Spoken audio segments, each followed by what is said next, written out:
So hello everyone, welcome back my YouTube channel. मेरा नाम है राज और आज की इस वीडियो में स्टार्ट करेंगे क्लास 9th का 7 सॉल्यूशन, जहाँ पे हमारे पास सेक्शन डी की बात चल रही थी और सेक्शन डी का इस वीडियो के अंदर हम चैप्टर नंबर 8 कवर करने वाले हैं। ठीक है, चलिए तो सबसे पहले हम स्टार्ट करते हैं क्वेश्चन नंबर 1। अब क्वेश्चन नंबर 1 में क्या लिखा है पहले हम उसे समझते हैं। यहाँ पे लिखा है कि ABCD is a rhombus and PQRS are the mid point of the side AB, BC और CD और DA। ओके, तो पहले हम रोम्बस तैयार करते हैं। अब रोम्बस आपने देखा होगा कि स्क्वायर टाइप का ही होता है, स्क्वायर टाइप का ही होता है, बस उसका शेप कुछ इस तरीके से दिया जाता है, इस तरीके से। ओके, अब ये हमारे पास क्या, ये रोम्बस है। अब रोम्बस है, अब यहाँ पे क्या दिया है, इसका नाम दे दो पहले तो ABCD। तो ए, ये B, C और D, ये हमने रोम्बस ले लिया। अब आगे हम क्या करेंगे, देखो अब अपने पास इनकी साइड के ऊपर PQRS रखा हुआ है। देखो अब P किसके ऊपर है, P AB के ऊपर है, तो AB कहाँ है, ये रहा, तो यहाँ पे ये P हो गया। इसी तरीके से QR और ये S, PQRS हो गया। अब इन्हें ज्वाइन कर देते हैं हम कुछ इस टाइप से। ओके, ठीक है, तो हमने ये ज्वाइन कर दिया। अब हमें क्या बताना है यहाँ पे कि जो PQRS है हमारे पास, जो PQRS है ना अंदर रोम्बस के अंदर, वो हमारे पास एक रेक्टेंगल है, वो हमें प्रूव करना है। ठीक है, अब प्रूव कैसे करना है देखो बताता हूँ। अब उससे पहले हमें क्या करना पड़ेगा, हमें यहाँ पे डायगोनल लेना पड़ेगा, डायगोनल। चलो डायगोनल उठा लेते हैं। ओके, तो हमने डायगोनल ले लिए। अब देखो ये थोड़ा जो क्वेश्चन है वो थोड़ा लेंथी है, तो मैं थोड़ा सा इस पेज को साइड में कर देता हूँ, देन हम इसको साइड में ले लेते हैं। ओके, क्योंकि देखो ये सेक्शन डी है तो क्वेश्चन वैसे भी लेंथी होंगे क्योंकि मार्क्स ज्यादा है यहाँ पे। तो अब देखो इसे प्रूव कैसे करना है पहले समझो। रेक्टेंगल में सबसे पहले प्रूव करने के लिए हम क्या बात करते हैं, अपोजिट साइड, जो सामने वाली साइड होती है ना, उन्हें हम इक्वल बताते हैं। तो इक्वल कैसे बताएंगे, सबसे पहले समझो। यहाँ पे पहले टू प्रूफ डालते हैं, टू प्रूफ। अब हमें प्रूव क्या करना है, हमें प्रूव करना है कि PQRS इज अ रेक्टेंगल। ठीक है, रेक्टेंगल। या फिर हम उसे ऐसा बता सकते हैं कि हमारे पास जो एंगल P है, Q है, R है, S है, वो आपस में कैसे हमारे पास 90 डिग्री का है। ठीक है ना, तो हम बोल सकते हैं, एक तो ये बता देते हैं, देखो जो PQ RS के बराबर है, SP RPQ के बराबर है। ठीक है ना, फिर मैन हमारे पास जो मैन पर्पस वो यही है कि इनका एंगल बताना, मतलब 90 डिग्री एंगल बताना, वो कंपलसरी है। ठीक है, चलो तो मैं यहाँ पे लिख देता हूँ सो दैट PQ बराबर SR और SP बराबर RQ। ठीक है ना, तो हमें ये अपोजिट साइड आपस में इक्वल बतानी है, उसके साथ साथ एंगल भी ले लेते हैं। तो angle P equal to angle Q equal to angle R equal to angle S। इन चारों एंगल को 90 डिग्री बताना है। अब इनमें से आप एक से दो कंडीशन लिख दोगे तो भी काम चल जाएगा आपका। ठीक है, ओके। अब सॉल्यूशन कैसे करेंगे, यहां से निकालते हैं। चलो सॉल्यूशन करते समय हमें क्या ध्यान देना है, देखो चलो हम पहले क्या करते हैं, P और S की बात कर लेते हैं। ठीक है ना, PQ की बात कर लेते हैं, कोई दिक्कत नहीं है, कुछ भी ले लो। चलो मैं P और S ही ले लेता हूं, तो लिखूंगा मैं कि P and S are mid point of AB and AD।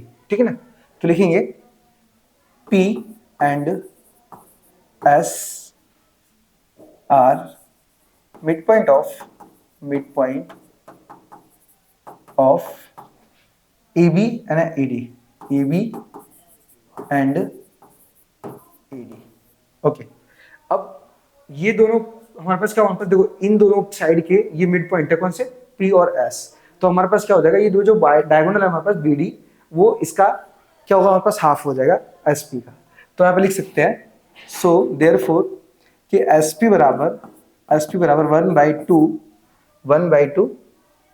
BD, 1/2 BD। अब यहाँ पे ना एक चीज और है कि देखो हमने क्या किया, इसे हाफ बताया तो हमारे पास क्या होगा, ये साइड और ये साइड आपस में पैरेलल हो जाएगी। तो लिखेंगे हम यहाँ पे क्या कि जो SP है वो पैरेलल बनेगी किसकी, BD की। ठीक है, BD की पैरेलल बनेगी। ये हमारे पास यहाँ से इक्वेशन नंबर हमें 1 मिल जाएगा। अब जो काम हमने ऊपर वाली साइड के लिए किया वही काम हम नीचे भी करेंगे, QR के लिए, फिर RQ के लिए। ठीक है, चलो आर क्यू क्या लिखा हमने, हाँ आर क्यू लिखा है, ठीक है। चलो तो क्या लिखेंगे यहाँ पे कि Q and R mid point of B C and C D, ठीक है ना। तो हम लिखेंगे यहाँ पे नेक्स्ट में कि Q and R mid point of B C and C D, B C and C D, okay.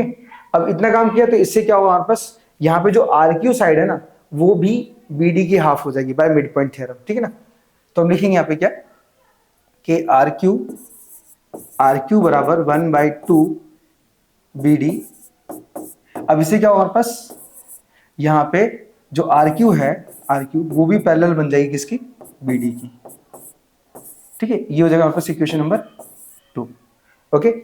I hope जो भी मैंने जितना सॉल्यूशन किया है इसमें आपको एक एक पॉइंट आपको क्लियर हो रहा हो। अब देखो ये मैंने इसलिए इक्वल दोनों साइड ली, कौन सी हमारे पास एस पी और ये आर क्यू, ये हमने इसलिए ली क्योंकि यहाँ पे देखो इसके आर एच एस सेम है, इसके आर एच एस सेम है, तो हम क्या करेंगे एस पी को आर क्यू के बराबर बता पाएंगे, एस पी को आर क्यू के बराबर बता पाएंगे, जो कि मैंने बोला था ना कि रेक्टेंगल के अंदर अपोजिट साइड इक्वल होती है, तो इन्हें हम इक्वल प्रूव कर पाए, इस वजह से हम ऐसा कर रहे थे, ठीक है।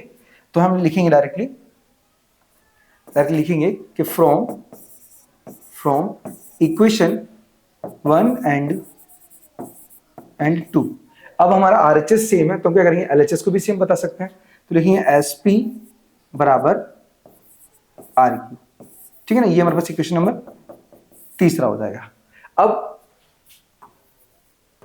हमें ये भी सिमिलर, मतलब ये भी हमें क्या करना है, ये भी प्रूव करना है ये वाली साइड, तो हम क्या करेंगे ना यहाँ पे सिमिलर करके ऐसे लिख देंगे कि ये भी इसी तरीके से आएंगे, ठीक है ना। तो हम लिखेंगे सिमिलरली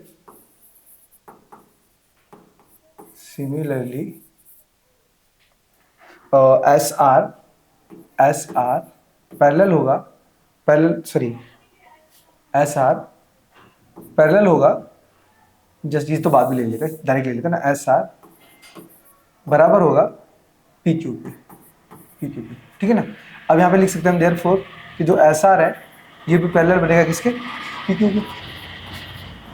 वो तो सीधी सी बात है कि देखो ये इसका पैरेलल बनेगा और ये इसका पैरेलल बनेगा, तो ये भी आपस में पैरेलल ही हो जाएंगे ना, तो इस तरीके से आप बता सकते हो, ओके। तो लिखोगे हेंस, अभी डायरेक्टली नहीं लिख सकते कि हमारे पास क्या ये रेक्टेंगल है, रेक्टेंगल में हमें बताने के लिए सबसे पहले क्या करना पड़ेगा 90 डिग्री शो करना ही पड़ेगा, ये तो जरूरी है, ठीक है।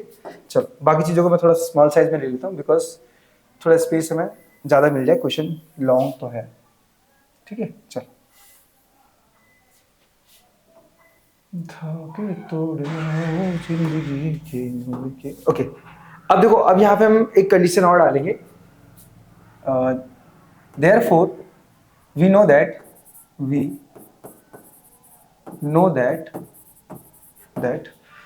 diagonal of rhombus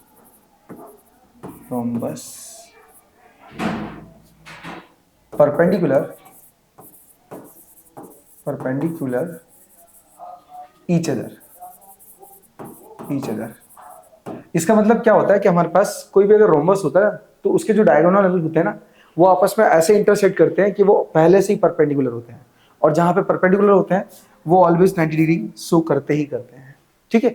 अब हम क्या करेंगे यहाँ पे, तो हम अंदर और थोड़ा डीप में नाम लिख लेंगे, जैसे हमने क्या किया यहाँ पे पी दिया ही है तो P Q R S double, okay. मैं डब्ल्यू लिख देता हूँ यहाँ पे डब्ल्यू, और ये बीच में ओ लिख देता हूँ ओ, और यहाँ पे चलो एन डाल देता हूँ, ठीक है। मैं रैंडमली नाम दे दिया रैंडमली। तो अब हमारे पास क्या है ना डब्ल्यू ओ एन पी, इसकी बात कर लेते हैं, from figure W O N P, ठीक है ना, डब्ल्यू ओ एन पी। अब यहाँ पे कौन सा हमारे पास डब्ल्यू ओ एन एंगल, इसको इक्वल बताया वैसे हम 2 minute, W O N P, okay. तो हमारे पास यहाँ पे क्या करेंगे एंगल डब्ल्यू ओ एन बराबर होगा एंगल डब्ल्यू पी एन, ठीक है ना। ये अपोजिट एंगल है हमारे पास, अपोजिट एंगल। और आपको पता होगा कि हमारे पास जो स्क्वायर होता है या फिर हमारे पास रेक्टेंगल होता है उनके अपोजिट एंगल हमेशा बराबर ही होते हैं, मतलब 90 डिग्री के होते हैं। तो हम बोल सकते हैं कि हमारे पास जो डब्ल्यू ओ एन है ना, इसकी वैल्यू कितनी हमने 90 डिग्री बताई अभी just, 90 degree equal to angle W P N. ठीक है, अब इससे क्या हुआ हमारे पास कि इसकी वजह से हमारे पास चारों जो एंगल होंगे ना, चारों, ठीक है ना, चारों हमारे पास हम लिखेंगे यहाँ पे सिमिलरली एंगल P एंगल दूसरा angle P equal to angle Q equal to angle R equal to angle S equal to 90 degree. ठीक है ना, तो चारों देखो, जब हमने क्या किया, ये 90 प्रूव कर दिया, ये 90 डिग्री प्रूव कर दिया, तो इसी तरीके से हमारे पास Q R S इसी तरीके से तो बने हुए हैं, तो हमारे पास क्या होगा, सिमिलरली सारे 90 डिग्री प्रूव हो जाएंगे। देखो लास्ट में hence prove PQRS is a rectangle। ठीक है ना, ये मैंने थोड़ा सा शॉर्ट करने की कोशिश की है, बाकी इससे भी लॉन्ग है। अब इतना भी लिखोगे ना तो आपको मार्क्स मिले ही जाएंगे। ठीक है ना, हमारा मेन पर्पस ये 90 डिग्री लाना है, तो आप ऐसे ला सकते हो। अब डिपेंड आपके ऊपर करता है कि आप इस टाइप से करते हो या फिर आपको कोई दूसरा टाइप आता है, दोनों ही चलेंगे। ठीक है, चलो अब हम रफ करते हैं, देन बढ़ते हैं चैप्टर मतलब क्वेश्चन नंबर 2 की तरफ। चलिए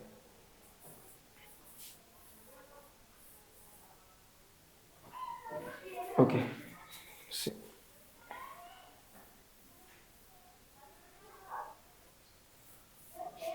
चलो उठाते हैं नेक्स्ट में सेकंड वाला क्वेश्चन। ओके, अब सेकंड वाला क्वेश्चन में क्या बोला पहले समझ लेते हैं इसे। सेकंड में लिखा है कि if the diagonal of parallelogram are equal. Okay, अब पैरेललोग्राम लिखा है हमारे पास, तो पैरेललोग्राम उठा लेते हैं। ओके, अब इसके दोनों डायगोनल ले लेते हैं।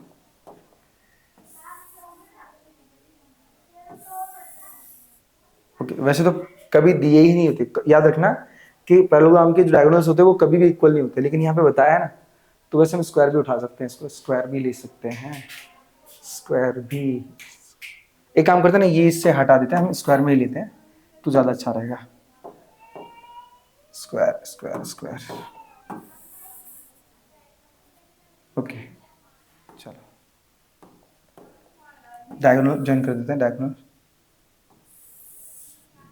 चलो अब नाम दे देता हूँ इसका, इसका नाम क्या है? अच्छा कुछ भी नहीं बोला, तुम ए बी सी डी दे देते, ए बी सी और डी। ठीक है ना, तो हमारे पास क्या है, ए सी और बी डी, ये हमारे पास गिवन है। दूसरे में गिवन क्या है, एक तो हमारे पास quadrilateral A B C D दिया है, ए बी सी डी, उसके साथ साथ हमारे पास जो ए सी और बी डी बराबर है, ए सी और बी डी बराबर, ये दिए हैं हमारे पास। अब आगे क्वेश्चन में क्या बोला है, अब आगे बोला हमारे पास then so that it is a rectangle. अब हमें रेक्टेंगल प्रूव करना है। ओके, अब रेक्टेंगल कैसे प्रूव करना है, देखो बताता हूँ मैं। यहाँ पे लिखेंगे हम to prove ABCD is a rectangle. ठीक है, चलो तो फिगर को हम साइड में कर लेते हैं। अब देखो, अब समझना, मैं इसमें ना थोड़ा हाईलाइट करूँ कलर से, जिससे कि आपको आइडिया हो जाएगा कि मैं कब कौन सा फिगर लेके चल रहा हूँ। चलो मैं एक येलो कर रहा हूँ, येलो। अरे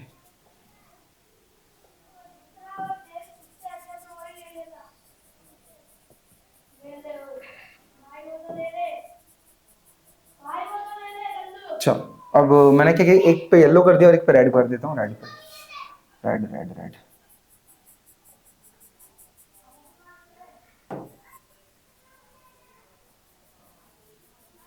ठीक है, आपको प्रॉपर तरीके से ना येलो और रेड ट्रायंगल दिख रहे होंगे।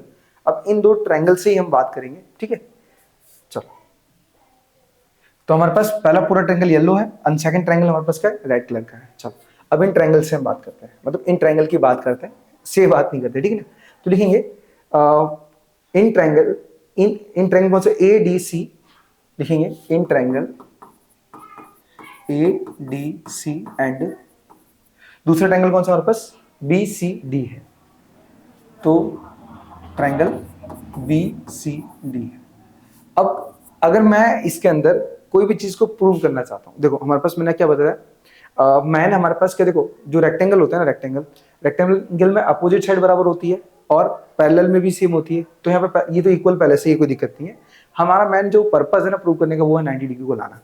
अब ये 90 डिग्री देखो हमारे पास दिख रहा है, ये येलो ट्रायंगल देखो, ये 90 डिग्री, और राइट ट्रायंगल देखो ये 90 डिग्री है। अगर हमने ये इक्वल प्रूव कर दिए ना तो हम आराम से 90 डिग्री ले आएंगे, ठीक है। तो हमारा जो कॉन्ग्रुएंट प्रूव करने का रीजन है ना वो यही है कि 90 डिग्री को शो कैसे किया जाए, ठीक है। चलो अब देखो पहली चीज क्या होगी हमारे पास, जो एडी है वो बीसी के बराबर होगा, क्योंकि वो पैरेललोग्राम है, पैरेललोग्राम में अपोजिट साइड से बराबर होती है हमेशा। तो लिखेंगे एडी बराबर BC, opposite side of parallelogram आ जाएगा, ठीक है। ओके अब सेकंड में क्या होगा, जो सी डी है ना, सी डी वो हमारे लिए कॉमन हो जाएगा, सी डी। तो सी डी बराबर सी डी, ये क्या हो जाएगा हमारे पास, कॉमन, ये हमारे लिए कॉमन हो जाएगा। तीसरी चीज हमारे पास क्या होगा, हमें ए सी और बी डी पहले से बराबर दिए गए थे, जो कि हमने लिखा भी यहाँ पे। तो लिखेंगे ए सी इक्वल टू में बी डी, ये हमारे पास गिवन है पहले से। ओके अब तीन रूल निकले हमारे पास और तीनों के तीनों कैसे साइड है, तो हम क्या करेंगे यहाँ पे ट्रिपल एस के रूल से इसे प्रूव कर सकते हैं। तो डायरेक्टली लिखेंगे कि हमारे पास जो ट्रायंगल है कौन सा, एक तो एडीसी वो कॉन्ग्रुएंट बनेगा ट्रायंगल बीसीडी के, कौन से नियम से, तो लिखेंगे congruent bye triple S rule. Okay अब इतना प्रूव कर दिया। देन मैंने क्या बोला था कि हमें एंगल लेने हैं इक्वल, तो लिखेंगे B C D, angle B C D बराबर होगा ए डी सी के, एंगल ए डी सी के, क्योंकि ये जो एंगल है ना ये उन्हीं के पार्ट है जिसे हमने कॉन्ग्रुएंट प्रूव किया। तो लिखेंगे बाय सीपीसीटी के द्वारा ये इक्वल है, ठीक है। चलो अब हम क्या करेंगे, अब हम दोनों एंगल्स को लेके चलेंगे, ठीक है। चलो तो लिखेंगे therefore angle BCD plus angle ADC बराबर 180 डिग्री। अब यहाँ पे रूल कौन सा लगता है, तो लगता है हमारे पास को इंटीरियर वाला, अच्छा नहीं को इंटीरियर नहीं है, एडजेसेंट एंगल बोलते हैं, सॉरी एडजेसेंट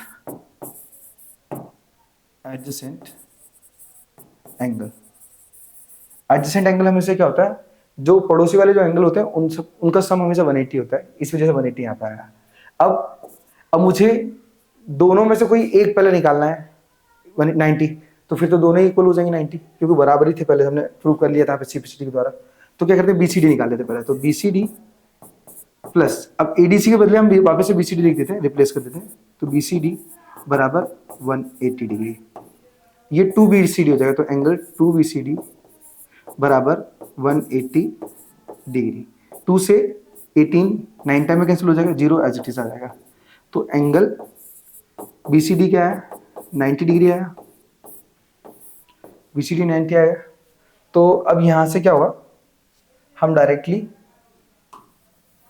बता पाएंगे कि हमारे पास जब ये बाय सी डी, मतलब हमारे पास क्या होगा, जब ये बीसीडी 90 डिग्री होगा, हमारे पास बीसीडी ये 90 डिग्री होगा, तो ये इसके बराबर है, फिर इसका अपोजिट ये है, तो चारों एंगल कैसे होंगे हमारे पास, इक्वली हो जाएंगे, ठीक है ना। तो मैं क्या करता हूँ, पहले इसको बता देता हूँ। तो हमारे पास क्या होगा, जो एडीसी होगा, एंगल एडीसी होगा वो भी 90 डिग्री होगा। अब क्यों, तो देयरफॉर बता दो यहाँ पे कि हमारे पास जो बीसीडी है और जो एडीसी है दोनों बराबर थे, ठीक है, बराबर थे। तो अब वहां पे बोल पाओगे सिमिलरली बता पाओगे कि हमारे पास जो डी ए बी है, एंगल डी ए बी है, और सी बी ए या फिर एबीसी बोल देता है, एंगल एबीसी है, ये भी तो 90 डिग्री होंगे, ठीक है ना। 90 डिग्री दोनों, इसलिए मैंने दोनों को डायरेक्ट बराबर प्रूव कर दिया। तो बोल पाओगे यहाँ पे कि hence proved ABCD is a rectangle, ठीक है ना। बस इतना से काम करना और हमारा आंसर। सो आई होप ये जो क्वेश्चन नंबर 2 है वो भी आपको 1 बाय 1 सारे स्टेप्स आपको क्लियरली समझ में आए हो, ठीक है। हमारा पर्पस क्या रहता है, कैसे करना होता है, वो सारी चीजें आपको क्लियर हो गई हो। देन स्टार्ट करते हैं क्वेश्चन नंबर 3, रेफर लेते पहले हम।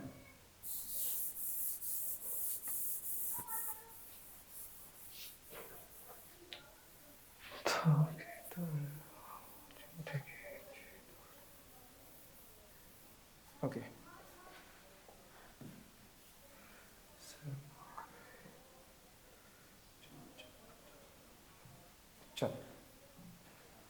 क्वेश्चन नंबर तीसरा। अब तीसरे में क्या बोला हमारे पास कि लिखा so that the diagonal of rhombus are perpendicular. ठीक है, सबसे पहले हम रोम्बस बना लेते हैं। रोम्बस मैंने बताया था कि वो जो स्क्वायर होता है, स्क्वायर के शेप पे ही होता है, बस खाली क्या है वो थोड़ा क्रॉस टाइप में लिखा जाता है कुछ इस तरीके से। ओके, अब इसके डायगोनल है हमारे पास, डायगोनल बना लेते हैं। ओके, अब देखो हमारे पास प्यारे प्यारे नाम तो नहीं है इसके, तो हम ABCD PQRS कुछ भी लिख सकते हैं, ठीक है ना, कोई दिक्कत नहीं है। चलो तो मैं रख देता हूँ यहाँ पे ABCD ज्यादा। सबसे पहले हमारे पास प्यारे नाम वही है A B C और D, ठीक है ना। अब हमें क्या बताना है कि ये दोनों आपस में परपेंडिकुलर है, और परपेंडिकुलर तब प्रूव होगा जब हमारे पास क्या करेंगे, हम इससे 90 डिग्री प्रूव करेंगे, ठीक है। और बीच में ले लेते हैं हम O। अब पड़ोसी वाले दो ट्रायंगल ले लेते हैं, ठीक है ना, एक ट्रायंगल ये ले लेते हैं और एक ट्रायंगल हम ये ले लेते हैं। ये इससे कोई फर्क नहीं पड़ता, हम ये ले लो ये वाले ले लो, कोई दिक्कत नहीं, हमें 90 लेके आना है कैसे भी करके। ओके, अब कैसे लाएंगे आप समझते हैं। सबसे पहले मैं इसे साइड में कर देता हूँ, फिगर को भी साइड में ले लेता हूँ। चलो, अब हमने दो ट्रायंगल लिए, फर्स्ट एंड सेकंड नीचे वाले, तो लिखेंगे in triangle COD। Okay, to proof लेना ना पहले, चलो पहले टू प्रूफ ले लीजिए, टू प्रूफ। अब टू प्रूफ में क्या बताना है कि हमारे पास जो AC है, डायगोनल AC है, वो परपेंडिकुलर है BD के। अब 90 शो करोगे तो भी कोई दिक्कत नहीं है। देखो हमारे पास परपेंडिकुलर का मतलब यही है कि हमारे पास एंगल जो तैयार हो रहा है वो 90 डिग्री का हो रहा है, ठीक है, तो वो चीज है। तो यहाँ पे क्या करोगे, यहाँ पे लिखोगे अब इन ट्रायंगल COD एंड दूसरा ट्रायंगल कौन सा है, BOC है, ट्रायंगल BOC है। ओके, हाईलाइट करने के लिए मैं एक काम करता हूँ, मैं उनको कलर कर देता हूँ जिससे आपको और ज्यादा विजिबल रहेंगे, या फिर अब समझने में आपको थोड़ा आसानी होगी। चलो देन दूसरा ग्रीन कलर ले लेते हैं क्योंकि ये ज्यादा चमकता है। ओके, चलो अब आपको दो ट्रायंगल प्रॉपर तरीके से दिख रहे होंगे कौन से हम दो ले हैं, ठीक है ना। तो दो ट्रायंगल में पहले लिखिए इन ट्रायंगल करके। अब इसमें कोई तीन रूल लगाने हैं, देन हम इसे कॉन्ग्रुएंट प्रूव कर सकते हैं। देखो, तो सबसे पहले क्या हमारे पास कि जो CD है वो BC के बराबर होगा, क्योंकि रोम्बस के अंदर चारों साइड्स क्या होती है, इक्वल होती है आपस में। तो लिखेंगे BC equal to CD, BC equal to CD, ठीक है ना। साइड ऑफ रोम्बस लीजिए, साइड ऑफ रोम्बस, ठीक है। रोम्बस के साइड इस वजह से क्या चारों इक्वल होती है, तो हमने कोई दो उठाई है। चलो अब दूसरा रूल, दूसरा क्या आएगा, दूसरा हमारे पास जो OC है ना, OC वो कॉमन हो जाएगा, ठीक है ना, OC। तो लिखेंगे हम OC equal to OC, common आ जाएगा। ओके, कॉमन आ जाएगा। अब हमें कुछ और भी लेना है, जस्ट वेट। तो अब तीसरे पॉइंट की हम बात कर रहे थे, तो तीसरे पॉइंट के अंदर हमारे पास क्या है, एक और रूल है, वो आप समझ सकते हो कैसे। जब ये डायगोनल आपस में इंटरसेक्ट करते हैं ना, तो वो दो इक्वल पार्ट में डिवाइड हो जाते हैं। मतलब हम बोल सकते हैं कि जो OD है वो OB के बराबर होगा, ठीक है ना। लिखेंगे हम OD बराबर OB, ठीक है ना। डायगोनल इंटरसेक्ट ईच अदर, ठीक है ना, एक दूसरे को काटते हैं, इस वजह से क्या दो इक्वल पार्ट में डिवाइड हो जाएंगे। अब तीन रूल है, तीनों साइड वाले हैं, तो हम लिखेंगे क्या कि जो ट्रायंगल है COD वो कॉन्ग्रुएंट बनेगा ट्रायंगल BOC का, ठीक है। तो लिखेंगे यहाँ पे कॉन्ग्रुएंट बाय SSS रूल, ठीक है। अब हमने इतना बता दिया। अब हमारा मेन पर्पस क्या था, इनको प्रूव करने का मेन पर्पस ये था कि इनके एंगल को हम ले पाए, ठीक है ना। तो हम लिखेंगे कि जो COD एंगल है, एंगल COD है वो बराबर बनेगा BOC के, एंगल BOC के। ओके, अब इसी तरीके से हम क्या करेंगे, अब हमें 90 प्रूव करना है, तो हम क्या करेंगे, इन दोनों एंगल को ऐड कर लेते हैं सीधा। तो लिखेंगे कि देयरफॉर एंगल COD प्लस में angle BOC equal to 180 degree. अब 180 क्यों आ रहा है, क्योंकि हमारे पास ये LP है। LP का मतलब क्या होता है, लीनियर पेयर, दोनों एंगल को जोड़ने पर सीधी रेखा बन रही है, तो इस वजह से वो LP वाला रूल लगेगा। अब यहाँ पे हम COD या फिर BOC किसी भी एक को बता देंगे ना, देन हमारे पास प्रूफ हो जाएगा, ठीक है ना। तो हम लिखेंगे यहाँ पे क्या कि angle COD plus angle C O D बराबर 180 डिग्री। अब बीओसी के बदले सीओडी क्यों लिखा है, क्योंकि दोनों बराबर थे तो हम लिख सकते हो। तो हो जाएगा यहाँ पे 2 एंगल सी ओ डी बराबर 180 डिग्री।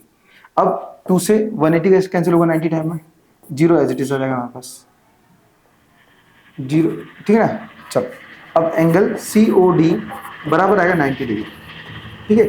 अब जब हमने क्या किया, यहाँ पे किसी एक को प्रूव किया 90, तो सीधी सी बात है कि हमारे पास सीधा सारे के सारे क्या होगा, हमारे पास जो साइड्स होंगे या डायगोनल्स होंगे वो परपेंडिकुलर हो जाएंगे। तो यहाँ पे लिख सकेंगे डायरेक्टली हम, hence proved diagonal of rhombus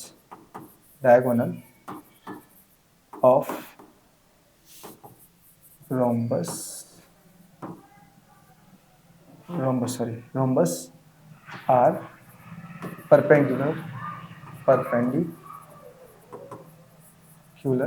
each other, ठीक है ना, of each other ले जाए, each other। बस खाली इतना बताना और हमारा काम पूरा। हमें बस इतना बोलना है कि जो रोम्बस होता है उसके जो डायगोनल्स होते हैं वो आपस में परपेंडिकुलर हैं, और यहीं पे होता है हमारे पास ये जो क्वेश्चन नंबर 3 एंड, ठीक है। देन इस तरफ करते हैं, बढ़ते हैं 4th की तरफ, चलिए।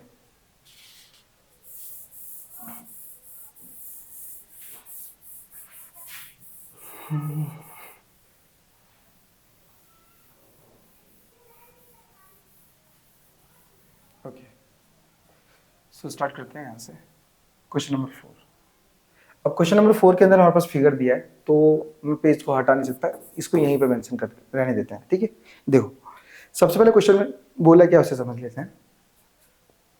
एबीसीडी एक पैरेललोग्राम है, एबीसीडी एक पैरेललोग्राम है। अब लिखा है कि एपी और सीक्यू परपेंडिकुलर है। हमारे पास जो एपी और सीक्यू है ना वो बीडी के ऊपर परपेंडिकुलर है, ठीक है ना।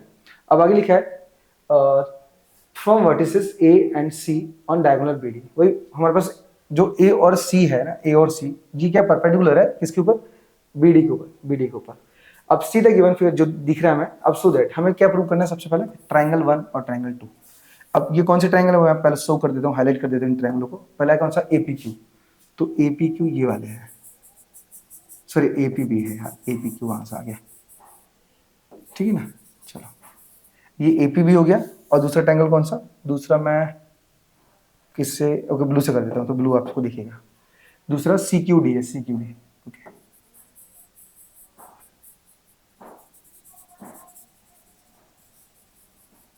ठीक है, तो ये दो ट्रायंगल हमारे पास, इन दोनों ट्रायंगल को आपस में कॉन्ग्रुएंट प्रूव करना है, ठीक है। ये पहला ट्रायंगल और ये दूसरा ट्रायंगल। तो देखो हमें कुल मिला के 3 रूल चाहिए। पहला हमारे पास क्या, ए बी बराबर सी डी हो जाएगा, ये परफेक्ट है क्योंकि रेक्टेंगल की पैरेललोग्राम की अपोजिट साइड बराबर होती है, तो वो पहला रूल हो गया। दूसरा हमारे पास 90 डिग्री के दोनों हमारे पास एंगल बन रहे हैं, तो वो भी कोई दिक्कत नहीं है, वो दूसरा भी क्लियर हो गया। तीसरे का प्रॉब्लम आ जाएगा यहाँ पे। तो तीसरे में हमें क्या करना पड़ेगा, पहले हमें कंस्ट्रक्ट करना पड़ेगा कि एग्जैक्ट ये बनेगा कैसे, ठीक है ना। सबसे पहले हमारे पास सो दैट, मैं लिख देता हूँ so that, just wait,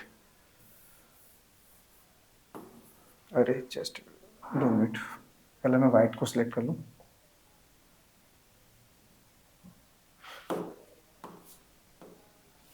loading पे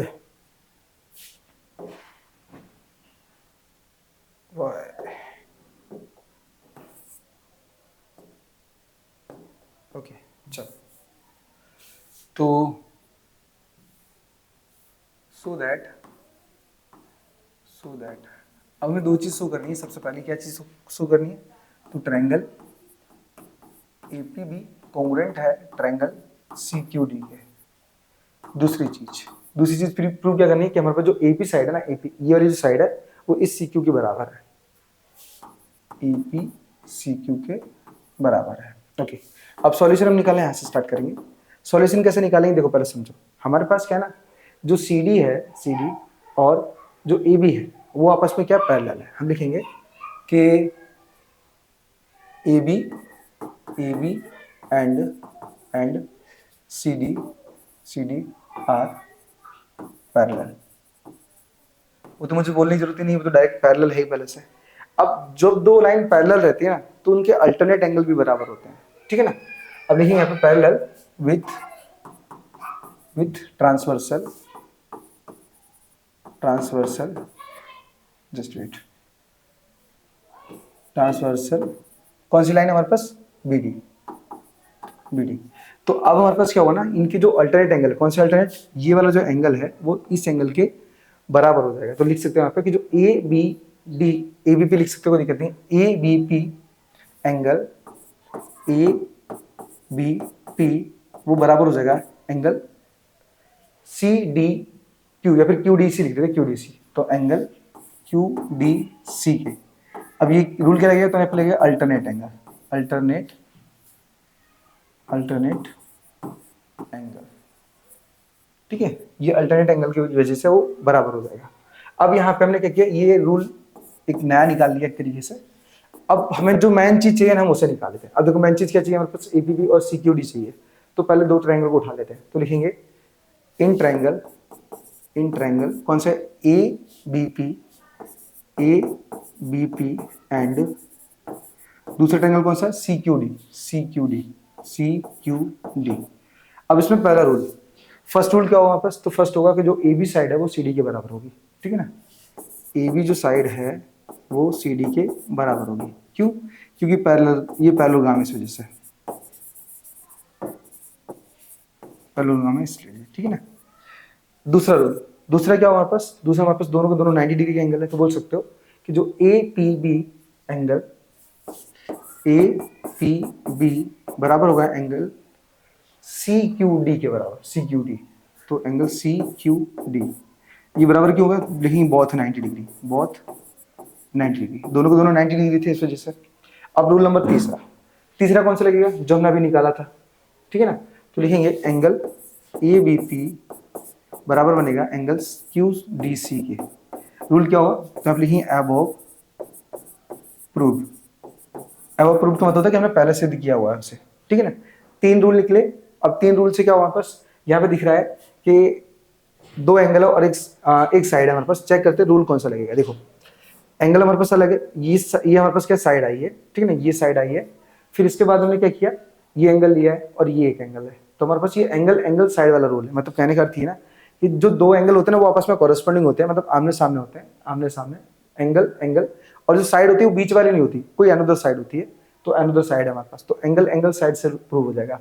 तो लिखेंगे कि जो ट्रायंगल है एबीपी वो कॉन्ग्रुएंट बनेगा ट्रायंगल सी क्यू डी के। अब रूल कौन सा गया, तो लिखेंगे congruent bye angle side rule, ठीक है ना। अब इतना प्रूव हो जाएगा, बस हमें यहीं तक इसे निकालना था, क्योंकि ये पहली चीज हम निकाल चुके हैं।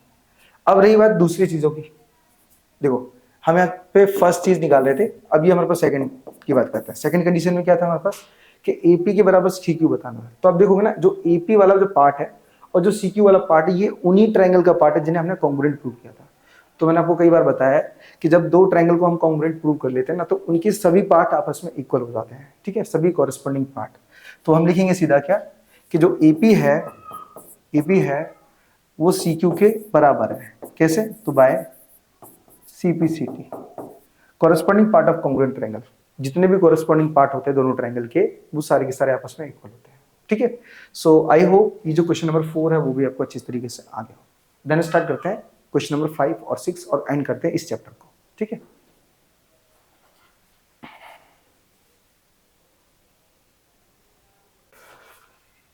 ओके, तो अब हम स्टार्ट करते हैं क्वेश्चन नंबर 5 को। क्वेश्चन नंबर 5 और मतलब 6 को हमने नोट कर लिया है, बिकॉज क्या ये थियरम्स है, ठीक है। तो मैंने क्या हर एक पॉइंट को यहाँ पे नोट कर लिया पहले, देन उसे समझा देते हैं, फिर हम चलते हैं नेक्स्ट चैप्टर के ऊपर। देखो, तो सबसे पहले चैप्टर मतलब क्वेश्चन नंबर 5 के अंदर हमारे पास क्या दिया गया है, लिखा है कि ABCD इज अ ट्रैपेजियम। हमारे पास ABCD एक ट्रैपेजियम करके फिगर है। आगे लिखा है कि इन विच AB और DC, हमारे पास जो AB है और DC है वो दो पैरेलल लाइन है आपस में, तो BD is a diagonal and E is the mid point of AD। हमें साफ साफ क्या मेंशन किया गया है कि जो BD है ना वो डायगोनल है इस ट्रेपेजियम का, और जो E पॉइंट है ना वो AD का मिड पॉइंट है। अब AD का मिड पॉइंट होगा तो क्या हमारे पास कि जो EA होगा वो ED के बराबर होगा, तो इसीलिए यहाँ पे डैश दिया गया है। अब आगे लिखा है कि a line is draw through E parallel to AB। हमारे पास क्या है, E के द्वारा मतलब है ना एक लाइन को बनाया जा रहा है जो कि AB के पैरेलल है। अब आगे बोला है A B to intersect B C at F. अब वही लाइन जो बी सी के ऊपर इंटरसेक्ट कर रही है और एफ पॉइंट पर। आगे लिखा है हमारे पास कि सी द गिवन फिगर जो दिया गया है and so that F is the mid point of B C. तो हमें ये प्रूफ करके बताना है कि जो बी सी का मिड पॉइंट है वो एफ है। ठीक है, चलो आओ स्टार्ट करते हैं। आई होप क्वेश्चन में जो लिखा हुआ था वो मैंने आपको फिगर पे समझा दिया। अब स्टार्ट करते हैं। आपको ये मालूम पड़ गया कि प्रूफ क्या करना है और क्या क्या दिया है, बस उन पे थोड़ा ध्यान रखना है। चलो, तो सबसे पहले हम गिवन की बात करते हैं। तो गिवन में क्या दिया है, हमारे पास एबीसीडी एक ट्रेपेजियम फिगर है जहां पर ए बी और डी सी आपस में पैरेलल है, जो कि बताया था वही हमने यहाँ पे लिखा हुआ है। आगे लिखा है कि E is the mid point of AD. ये भी यहाँ पे दिया गया था कि हमारे पास जो ई है वो मिड पॉइंट है किसका, एडी का। ठीक है ना, एडी का। देखो यहाँ पे लिखा ही है, जस्ट वेट, हाँ यहाँ पे लिखा है देखो, E is the mid point of AD. तो वो हमने मेंशन किया। अब इससे क्या हो जाएगा, एई और ईडी दोनों बराबर हो जाएंगे। ठीक है, अब आगे लिखेंगे टू प्रूव। प्रूव क्या करना है कि F is the mid point of BC. हमारे पास जो एफ है वो बीसी का मिड पॉइंट है, ये हमें प्रूफ निकालना है। ठीक है, अब आगे सॉल्यूशन में ऐसा करेंगे तो लिखेंगे यहाँ पे let B E F intersect D B at G. हमारे पास क्या है, जो ई एफ लाइन है ना वो जी पर भी इंटरसेक्ट कर रही है, मतलब बोल सकते हैं हमारे पास लाइन डी बी पर इंटरसेक्ट कर रही है। कौन से पॉइंट पर, जी पॉइंट पर। इन ए बी डी, तो इन ए बी डी का मतलब क्या, हमारे पास ए बी डी, सिर्फ हम ये वाला ट्रायंगल लेके चल रहे हैं। मैं देखो हाईलाइट कर देता हूं वो ट्रायंगल को, ये ग्रीन वाला ट्रायंगल है। ठीक है, तो जो ग्रीन वाला ट्रायंगल है सिर्फ उसी की बात कर रहे हैं। तो वहां पे हमारे पास उस ट्रायंगल के अंदर जो ई एफ लाइन है, ई एफ तो मतलब बाहर जा रही है बट हमारे पास जी पॉइंट पर इंटरसेक्ट कर रही है। ठीक है, इतना याद रखना। ओके, तो इन ए बी डी, तो हमारे पास क्या हो जाएगा, जो ईजी है ना वो ए बी के पैरेलल बन जाएगा। हमारे पास जो ईजी है वो ए बी के पैरेलल बन जाएगा। अब नेक्स्ट आते हैं, तो G will be the mid point of D B. अब इससे क्या कंफर्म हो जाएगा हमारे पास कि देखो ये लाइन जब पैरेलल जाएगी ना तो जो बीडी है, बीडी का मिड पॉइंट भी जी पॉइंट बनेगा। वही यहाँ पे पॉइंट हमने यहाँ पे डाला है, देखो G will be the mid point of D B, वो तो बन ही जाएगा, सीधी सी बात है। अब नेक्स्ट आते हैं क्यों गिवन। अब दोबारा में क्या गिवन दिया हमारे पास कि जो ई एफ है वो ए बी का पैरेलल है, जो ई एफ है वो ए बी का पैरेलल, ये तो हमारे पास पहले से दिया था, बस हमें ये प्रूव करना था मिड पॉइंट है बी सी का। ठीक है, चलो अब यहाँ पे क्या करेंगे, हमारे पास and A B parallel C D, और हमारे पास जो ए बी है वो पहले से सी डी का पैरेलल है, तो तीनों लाइन आपस में एक दूसरे के पैरेलल बनेंगी। अब आगे इससे क्या हो जाएगा, जो ई एफ है वो सी डी के पैरेलल बनेगा।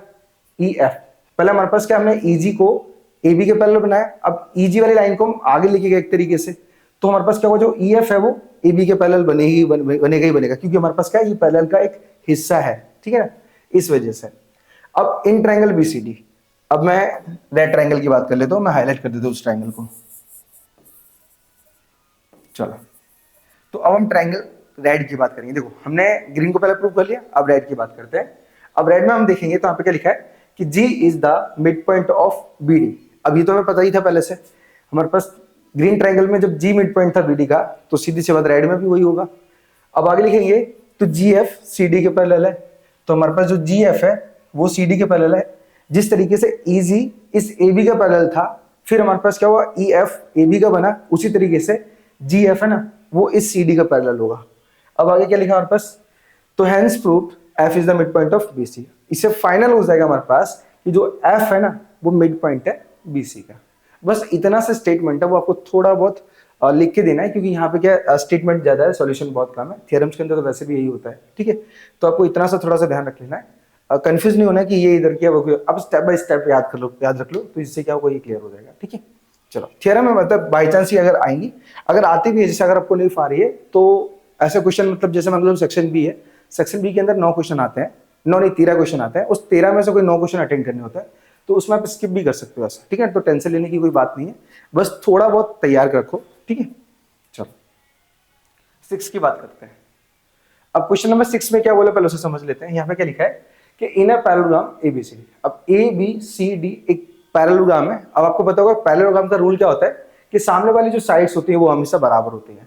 अब यहाँ पे क्या लिखा है कि E and F are mid point of side A B and C D. तो हमारे पास क्या दिया है, जो ई है और जो एफ है वो ए बी और सी डी वाली साइड पर दी गई है। आगे लिखा है सी द गिवन फिगर। अब जो कि फिगर दिख रहा है हमें, तो so that the line segment A F and E C dissect the diagonal B C. तो हमारे पास क्या बताना है हमें कि जो ई एफ है ना, हमारे पास जो ई एफ, ठीक है ना, ई एफ, या फिर बोल सकते हो जो ए एफ है और जो ई सी है, ये दोनों को दोनों ये बी डी वाली लाइन को तीन भागों में, तीन इक्वल भागों में बांट रहे हैं। तीन इक्वल भाग कौन कौन से हमारे पास, देखो ये वाला भाग, ये वाला भाग और ये वाला भाग, ये तीनों इक्वल भाग बन जा रहे हैं, ठीक है। मतलब पी डी, पी क्यू और बी क्यू, तो ये इक्वल पार्ट बन जा रहा है। बस इन्हीं की हम बात करेंगे और हमारा आंसर सॉल्व हो जाएगा। चलो, तो क्वेश्चन आपको मालूम पड़ गया कि क्वेश्चन में क्या बोला है क्या नहीं बोला है। हमें सिर्फ यही प्रूव करके बताना कि तीनों जो लाइन बन रही है हमारे पास, जो तीनों डेस्क की है मैंने, वो तीनों इक्वल है। चलो कैसे बताएंगे आप समझ से, देखो सबसे पहले, अच्छा यहाँ पे छोटा सा स्टेटमेंट डालना बाकी रह गया मेरा, just wait a few minute. P Q A P, B Q, B Q, P Q और डी पी, ठीक है।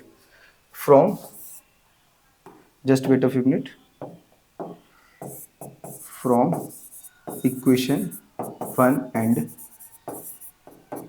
ठीक है। ये स्टेटमेंट बाकी रह गया था। चलो अब स्टार्ट करते हैं।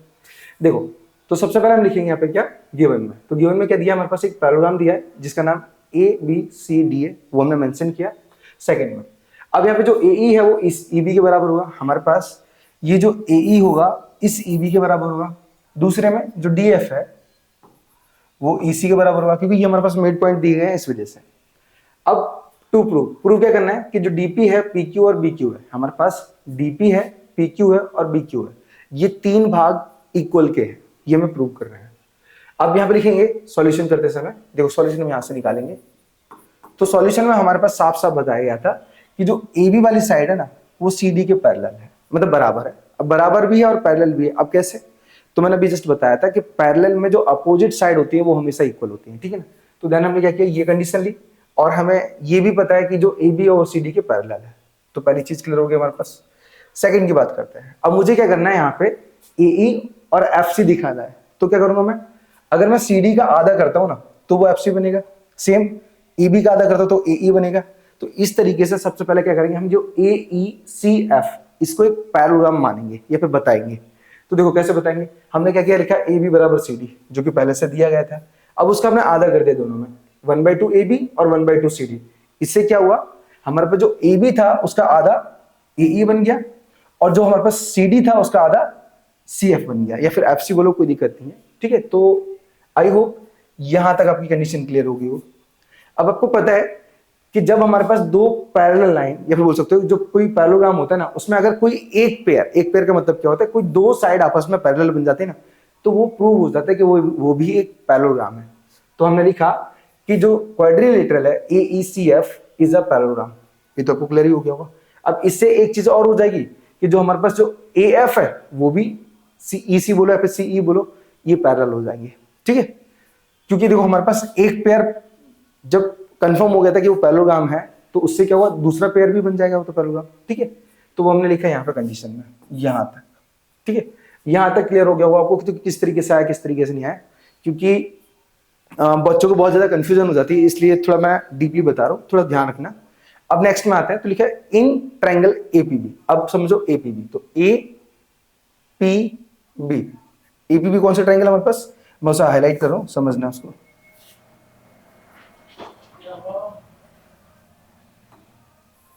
ओके, तो एपीबी इस ट्रायंगल की हम बात कर रहे हैं। अब इस ट्रायंगल के अंदर देखोगे तो E is the mid point of A B. हमारे पास क्या है, ये तो हमें पता ही है कि ई ए बी का मिड पॉइंट है। अब सेकंड कंडीशन में आ जाता है, तो ई क्यू ए पी के बराबर हो जाएगा। अब हमारे पास क्या हुआ, ये जो ई क्यू है ना, ई क्यू वो ए पी के बराबर हो जाएगा बाय मिड पॉइंट थ्योरम, ठीक है ना। यहाँ पे बाय मिड पॉइंट थ्योरम डाल सकते हो, यहाँ पे देखो नीचे लिखा ही वैसे तो मैंने। आई होप इतना क्लियर हो गया। अब नेक्स्ट हमारे पास क्या, Q is the mid point of BP. अब Q is the mid point of BP, ये BP है। तो अब इससे क्या होगा हमारे पास, अब हम ये बता सकते हैं कि जो BQ है और PQ है, हमारे पास जो BQ है और जो PQ है बराबर हो जाएंगे। क्यों, क्योंकि मिड पॉइंट का थ्योरम लगा है यहाँ पे।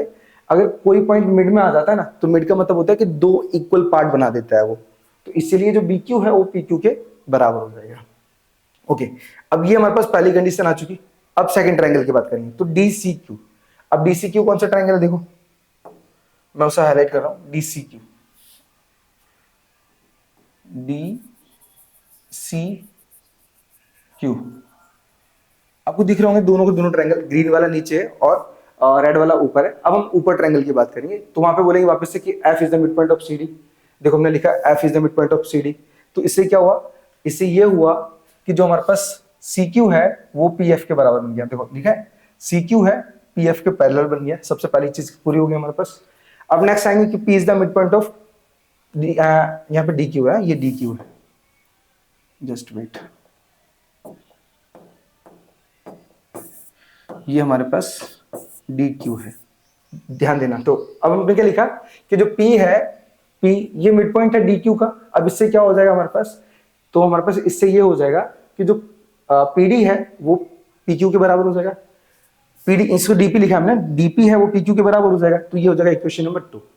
अब हमने दोनों ट्राइंगल से दोनों को मिड पॉइंट बताया, Q को मिड पॉइंट बताया PQ PB का, और P को मिड पॉइंट बताया DQ का। इससे क्या हुआ, ये वाला जो पार्ट है इसके बराबर हुआ और ये जो पार्ट है वो इसके बराबर हुआ। तो हमने लिखा सीधा कि फ्रॉम इक्वेशन 1 एंड 2, हमने जो पहला इक्वेशन लिया था वो ये रहा, और जो सेकंड इक्वेशन लिया था वो ये रहा। अब ये देखो, यहाँ पे देखो कि क्या, कि जो PQ है BQ वो PQ के बराबर है, हमारे पास जो BQ है वो PQ के बराबर है। नेक्स्ट आओ, अब जो DP है DP वो PQ के बराबर है, अब जो DP है वो PQ के बराबर है। तो देखो हमारे पास RHS में क्या PQ लिखा है, यहाँ पे PQ लिखा है।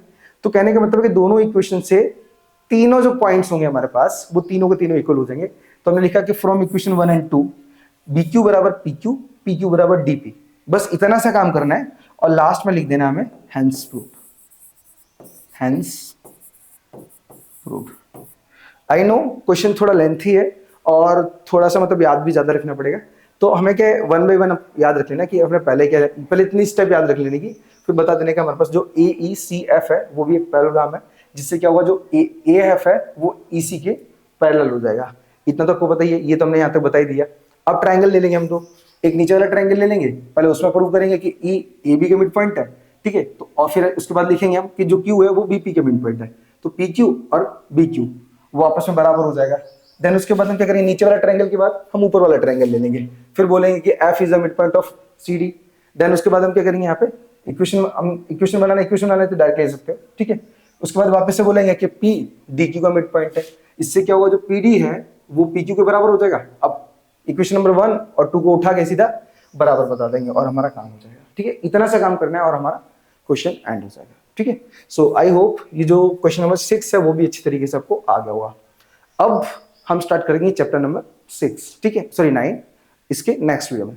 चलिए, सो मिलते हैं हम नेक्स्ट वीडियो में, तब तक के लिए राधे राधे।